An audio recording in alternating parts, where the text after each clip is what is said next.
রাক্ষসদের রাজা লঙ্কেশ্বর রাবণের সীতাহরণের কাহিনী ত্রেতা যুগের। তারপর দাপর যুগ অতিবাহিত হয়ে গেছে, কলিযুগেরও প্রায় 5,500 বছর অতিক্রান্ত।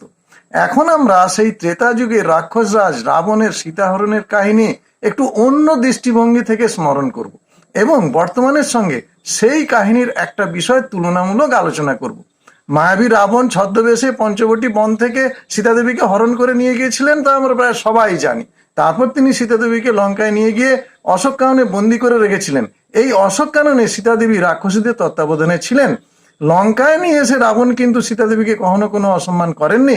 এমনকি রাবণ সীতাদেবীর ইচ্ছার বিরুদ্ধে তাকে স্পর্শ পর্যন্ত করেননি। যদিও অনেকে বলবেন যে রাবণের অভিশাপ ছিল, তিনি যদি কোনো নারীর ইচ্ছার বিরুদ্ধে কেবল তাকে স্পর্শ করেন তবে তার মস্তক শতখণ্ড হয়ে যাবে। যার মৃত্যুবান তার নিজের কাছেই সুরক্ষিত, যে রাবণ স্বর্গের দেবতাদের রেয়াত করেননি, সেই রাবণ এই অভিশাপের ভয়ে ভীত ছিলেন, এটা বিশ্বাস করতে আমার অন্তত খুবই কষ্ট হয়। বরং রাবণ এই সমস্ত অভিশাপ টভিশাপ ফুৎকারে উড়িয়ে দেবেন, এটাই তার জন্য স্বাভাবিক ছিল। তথাপি তিনি সীতাদেবীর কোনো অসম্মান পর্যন্ত করেননি। তাই দেখা যাচ্ছে যে রাবণের বিবেক, রাবণের চরিত্র বোধহয় এতটা নীচ ছিল না। আর বর্তমান পরিস্থিতিটা কি? কিছু সংখ্যক নারী দেহলোভী, বিবেকহীন, চরিত্রহীন লম্পট পুরুষ সুযোগ পেলেই নারীকে ধর্ষণ করছে, ধর্ষণ করে পৈশাচিকভাবে খুনও করছে।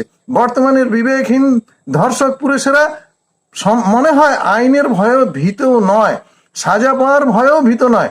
যে অপকর্ম রাক্ষসরাজ রাবণ পর্যন্ত করেননি, সেই ঘৃণিত কাজ বর্তমানের কিছু সংখ্যক নারী দেহলোভী, বিবেকহীন, চরিত্রহীন লম্পট পুরুষেরা অবলীলায় করছে, আইন কানুনের তোয়াক্কা না করেই।